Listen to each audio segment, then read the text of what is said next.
English কিতা? প্রাণীর English হইল গিয়া ক্রিয়েচার্স অর অ্যানিমালস। দেখো সাইন আমরা চতুর্দিকে বিভিন্ন জাত প্রাণী তাকইনের ইংলিশ কিতা? আমরা চতুর্দিকে বিভিন্ন জাতির প্রাণী তাকইনের ইংলিশ হইল গিয়া different kinds of animals live around us. তে কয়টা প্রাণীর নাম খসাইন? তে কয়টা প্রাণীর নাম খসাইন এর ইংলিশ হইল গিয়া then tell the name of some animals.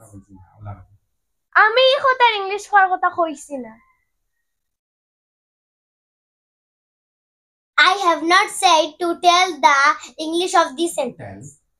I have told you to tell the name of some animals that live around us.